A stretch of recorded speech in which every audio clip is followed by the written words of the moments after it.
electrolyte concentration cells are formed due to two electrolytes at different concentration, and due to which these electrolyte concentration cells are classified or divided into two types, that is electrolyte concentration cell without transference and electrolyte concentration cell with transference. In a previous video we discussed in detail about electrolyte concentration cell without transfer.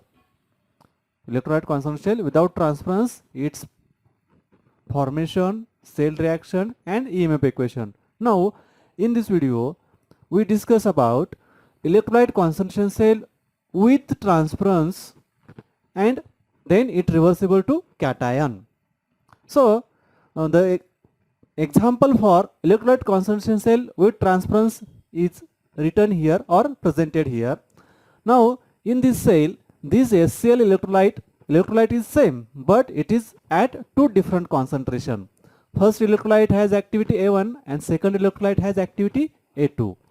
So for this type of cell, whatever the EMF produced for passing of 1 farad electricity is depends on two things. One is the electrode potential and second one is the junction potential. That means here HCl solutions having two different concentrations forms the liquid-liquid junction.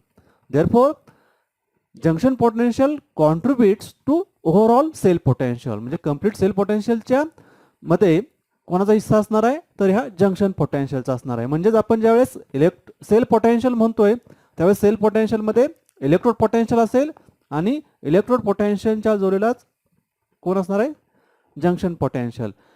In the similar manner, when we speak about electrode reaction, when we speak about cell reaction again consists of two parts. One is the electrode reaction and other is the junction reaction. So we discuss one by one. First, electrode reactions. Electrode reactions म्हणजेच काय काय होणार आहे पहा, left हँडला काय होणार, right हँडला काय होणार आहे आणि ओव्हरऑल इलेक्ट्रोड रिॲक्शन्स आणि नंतर जंक्शन रिॲक्शन्स. सो लेफ्टला काय होणार आहे, 1/2 hydrogen gas on oxidation it will lose 1 electron to form H plus aqueous. पण याची ऍक्टिव्हिटी काय असणार आहे 1 प्लस 1 इलेक्ट्रॉन. आणि राईट हँडला काय होतं रिडक्शन. सो कोणाचं रिडक्शन होणार आहे H प्लसचं रिडक्शन होईल, पण राईटचं H प्लसचं कॉन्सन्ट्रेशन काय असणार आहे A2. H plus A2 1 electron gives 1/2 hydrogen gas. आणि ओव्हरऑल इलेक्ट्रोड रिॲक्शन कशी होईल मग, H plus of activity A2 to H plus of activity A1. First electrode reaction किंवा ओव्हरऑल इलेक्ट्रोड रिॲक्शनचं summation. Now as we discussed, overall cell reaction is composed of two things. One is the electrode reaction and second is the junction reaction. Now we discuss about junction reactions. Junction reactions. आता junction reactions मध्ये नेमकं काय काय असणार आहे पहा. Junctions म्हणजे काय तर इथं ज्या ठिकाणी दोन डिफरंट कॉन्सन्ट्रेशन इलेक्ट्रोलाइट एकमेकांच्या कॉन्टॅक्ट मध्ये येतील तिथं जंक्शन रिॲक्शन्स होतील. So in junction reactions whatever the electron released at left electrode, left इलेक्ट्रोडला काय झालं होतं ऑक्सिडेशन झालं होतं आणि ऑक्सिडेशनमुळे इलेक्ट्रॉन बाहेर पडले होते. That electrons on left electrode move from the external wire. With the help of external wire, this electron from left electrode move toward the right. इलेक्ट्रॉनची मुवमेंट कशी होणार आहे तर electron from left electrode move towards the right electrode from external metallic wire, and for compensation this current move across the boundary. current ची movement कशी होणार आहे across the boundary होणार आहे. and this current is not composed of free electron. जो current ह्या across the बाउंड्रीमधून pass होणार आहे तो करंट इलेक्ट्रॉन कॅरी करतील का, तर नाही. का, तर इलेक्ट्रॉनची मुवमेंट कशी झाली, एक्सटर्नल मेटॅलिक वायरमधून झाली. म्हणजे या लेफ्ट इलेक्ट्रोडला जी वायर कनेक्ट केलेली असेल त्या वायरमधून इलेक्ट्रॉन मूव्ह होतील राईटकडे आणि करंट बाउंड्रीमधून पास होणार आहे, जंक्शनमधून पास होणार आहे. मग तो करंट कोण कॅरी करणार आहे, तर that current will carried by positive and negative ions. That means this Cl minus ions move from right to left. Cl minus ions movement कशी होणार आहे, Cl minus ions moves from right to left across the boundary. At the same time H plus ions moves from left to right. Across the boundary Cl minus ची movement कशी होणार आहे, right कडून left कडे Cl minus move होईल आणि left कडून right कडे H plus ions move will and they will constitute the current. So ह्या ज्या चेंजेस आहेत, ह्या ज्या मुवमेंट्स आहेत कुठं, across the boundary, across the junction, यामुळे करंट पास होणार आहे आणि आपल्याला जंक्शन रिॲक्शन मध्ये या मुवमेंट आपल्याला कन्सिडर करायचे आहेत. मग त्या कशा मोजणार, तर for considering this we have to use the term transport number T plus and T minus. T plus is the transport number of H plus ions and T minus is the transport number of Cl minus ions. काय आहे, T plus आणि T minus are the transport number of cation and anion. That means transport number means काय असतं, तर fraction of total current carried by that ion. म्हणजे इथं जो current constant होणार त्यापैकी H प्लस आयन ने किती करंट कॅरी केला किंवा Cl मायनस आयन ने किती कॅरी केला तो दाखवण्यासाठी आपण कुठली टर्म वापरतोय, ट्रान्सपोर्ट नंबर किंवा transport number T plus and T minus. मग अक्रॉस द बाउंड्री जी मुवमेंट होणार आहे त्या मुवमेंट आपण मग सांगितल्यास Cl मायनस राईट कडून लेफ्ट कडे मूव्ह होतो आणि H प्लस लेफ्ट कडून राईट कडे मूव्ह होतो. So suppose T minus moles of Cl minus moves from right to left. T minus moles of Cl minus moves from right to left. At the same times T plus, पण T plus is equal to आपण काय लिहू शकतो, 1 minus T minus moles of H plus moves from left to right. कशी movement होते हे आपण वरती सांगितलं तेच आता in the term of T plus and T minus लिहितोय. T minus moles of Cl minus, T minus moles of Cl minus moves from right to left and T plus means 1 minus T minus moles of H plus moves from left to right. Okay, आता आपल्याला हे जे काही आहे तेच रिॲक्शनच्या form मध्ये लिहिणार आहे. आपण कसं लिहिणार पहा, जंक्शन रिॲक्शन मध्ये first T minus moles of Cl minus म्हणजेच T minus into Cl minus ions कुठून कुठून मूव्ह होतात, राईट कडून लेफ्ट कडे.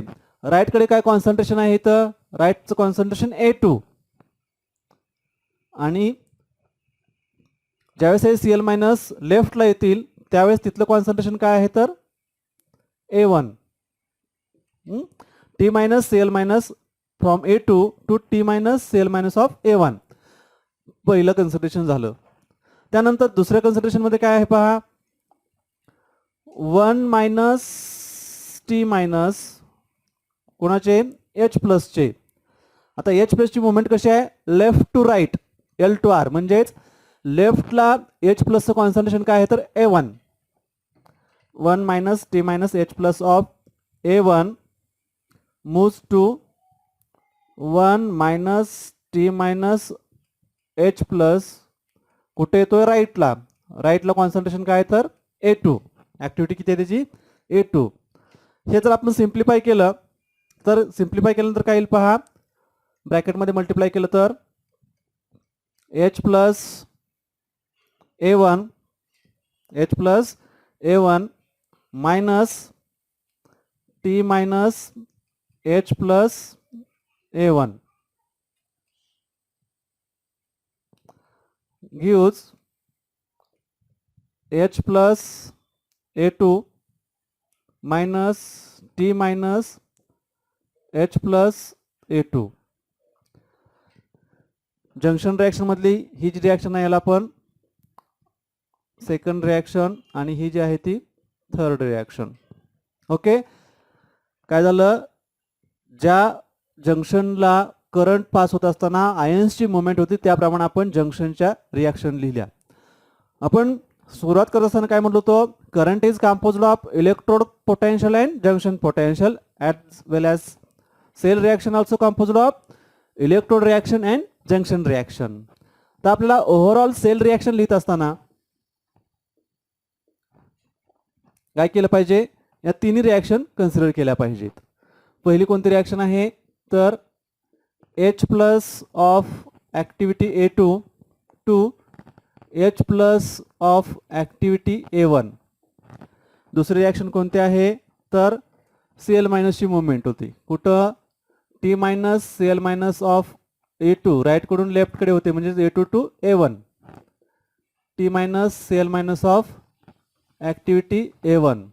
आणि तिसरी रिॲक्शन कोणती मिळाली होती आपल्याला, हायड्रोजनची, H plus A1 minus T minus H plus A1 to H plus A2 राईटकडे येतो हायड्रोजन, त्यामुळे A2 minus T minus H plus A2.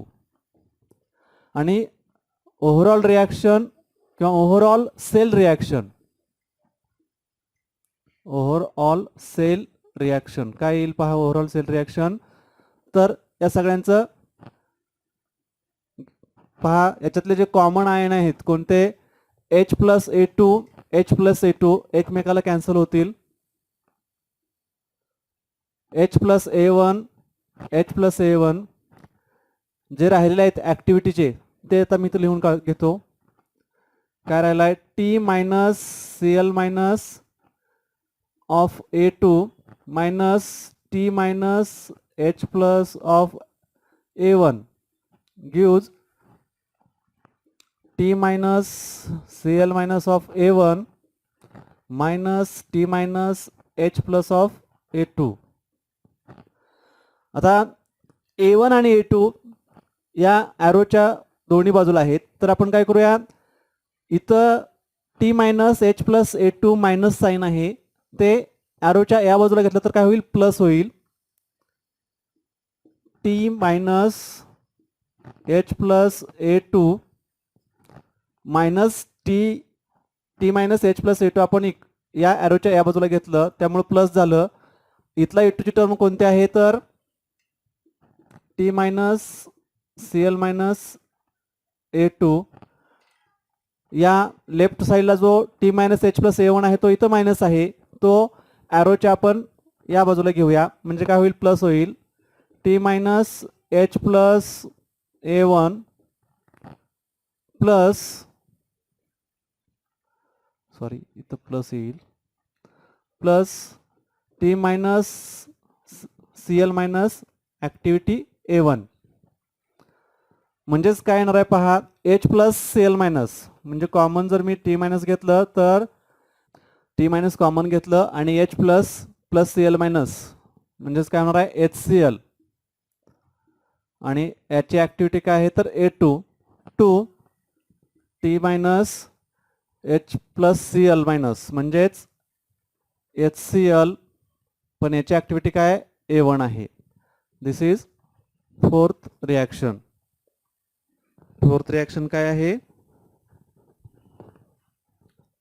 Fourth reaction काय आहे तर फक्त T minus moles of HCl will be transferred from activity A2 to solution of activity A1. Overall cell reaction for electrolyte concentration cell with transference, याच्यामध्ये फक्त आणि फक्त काय होतं, T minus moles of HCl of activity A2 will be transferred to the solution of activity A1. म्हणजेच right साईडकडून left साईडकडे T minus moles of HClचं ट्रान्सफर होतं. हे झालं cell reaction. Similarly we can speak about the cell potential. So cell potential for electrolyte concentration cell with transference for which E0C is equal to 0, we can write cell potential for with transference, that is cell potential with transference T is equal to, according to Nernst equation E0 C ची value 0 आहे म्हणून सुरुवात करून करतो direct minus 2.303 into R into T divided bye NF, पण एन्स ची किंमत किती आहे 1 electron, so 1F into log of QA. आता ही जी फायनल रिॲक्शन आहे ओव्हरऑल सेल रिॲक्शन, याचा QA काय असू शकतो, activity of A1 divided by activity A2, पण इथं T मायनस मोल्स आहेत म्हणून कसं लिहिता आपल्याला activity raise to T minus 1 divided by activity raise to T minus of 2, किंवा ECT इज इक्वल टू, हा जर रेशो आपण रिव्हर्स केला तर काय होईल, इथं प्लस साईन येईल आणि 2.303 into R into T divided by F into log of A2 raise to T minus divided by A1 raise to T minus, किंवा T मायनस जर आपण कॉमन घेतलं तर लॉगच्या या बाजूला घेतल्यानंतर मल्टिप्लाय होईल, म्हणजेच काय होईल ECT is equal to T minus into 2.303 into R into T divided by F into log of A2 upon A1, काय होईल A2 upon A1. So this is the cell potential for electrolyte concentration cell with transference reversible to cation. आता हा reversible to cation काय म्हटलंय, तर या electrolyte मधल्या H प्लसला हे इलेक्ट्रोड्स कॉमन आहेत, रिव्हर्सिबल आहेत म्हणून रिव्हर्सिबल टू कॅटायन म्हटलंय. इथं जे इलेक्ट्रोलाइट वापरलंय ते इलेक्ट्रोलाइट कोणतं वापरलंय आपण, HCl इलेक्ट्रोलाइट आहे. For HCl electrolyte activity A is equal to काय आपण पाहिलं होतं का प्रिव्हियस लेक्चरमध्ये, M into gamma raise to 2, M for molality, gamma for activity coefficient. So by substituting the values of activity in this equation, cell potential for cell with transference, that means ECT is equal to T minus into 2.303 into R into T divided by F into log of M2 gamma 2 raised to 2 divided by M1 gamma 1 raise to 2, किंवा 2 common घेतलं तर काय होईल multiply होईल 2T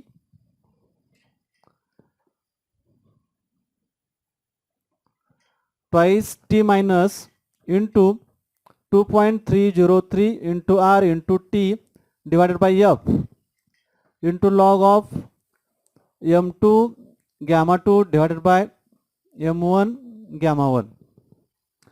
म्हणजेच काय होणार आहे इथं ट्वाइस T मायनस, हा सेल जो आहे तो रिव्हर्सिबल टू कॅटायन आहे, पण याचं पोटेन्शियल कशावर डिपेंड आहे, ट्रान्सपोर्ट नंबर ऑफ anion. हे झालं cell potential for electrolyte concentration cell with transference. समजा हाच सेल जर आपण by means of using salt bridge या दोन इलेक्ट्रोलाइट मध्ये आपण जर समजा साल्ट ब्रिज ठेवला आणि त्याच्यामध्ये होणार जे जंक्शन आहे ते अवॉइड केलं, तर या सेलचा टाइप काय होईल, विदाउट ट्रान्सफरन्स. जंक्शन अवॉइड झालं त्यामुळे सेलचा टाइप काय झाला, electrolyte concentration cell without transference reversible to cation. असं असेल तर याचं इक्वेशन कसं असेल पहा, याची सेल रिॲक्शन काय येणार आहे, तर H plus of activity A2 to H plus of activity A1, QA काय असणार आहे A1 divided by A2. Equation काय असणार आहे, EC is equal to minus 2.303 into R into T divided by F. F का F फक्त Fच का, तर N is equal to 1. So log QA ची किंमत काय A1 अपॉन A2. हा मायनस साईन घालवण्यासाठी रेशो रिव्हर्स केला तर काय येईल, plus 2.303 into R into T divided by F into log of A2/A1 आणि एच्या किमती जर आपण सबस्टिट्यूट केल्या for HCl electrolyte, for HCl electrolyte काय असतं, A is equal to m gamma raise to 2, तर काय होईल EC is equal to 2.303 into R into T divided by F into log of M2 gamma 2 raise to 2 divided by M1 gamma 1 raise to 2 आणि EC is equal to काय येईल मग 2 into 2.303 into R into T divided by F into log of M2 gamma 2 divided by M1 gamma 1. तर हे equation आहे ते electrolyte concentration cell without transference, आणि इथं जे आलेले इक्वेशन आहे ते आहे electrolyte concentration cell with transference. Compare केलं दोन्ही आपण सेल पोटेन्शियल विथ ट्रान्सफरन्स आणि विदाउट ट्रान्सफरन्स, तर फरक काय आहे ओनली T मायनस. म्हणजेच जंक्शन पोटेन्शियल आल्यामुळं तिथं जो आयन्सचं मुवमेंट होतं त्या आयन्सने जो करंट कॅरी केलेला आहे त्या संदर्भातली टर्म कोणती ॲड होते, तर ट्रान्सपोर्ट नंबर ऑफ आयन्स. कशामध्ये electrolyte concentration cell with transference, आणि विदाउट ट्रान्सफरमध्ये ती टर्म येत नाहीये. हा दोन्हीतला फरक आहे फक्त.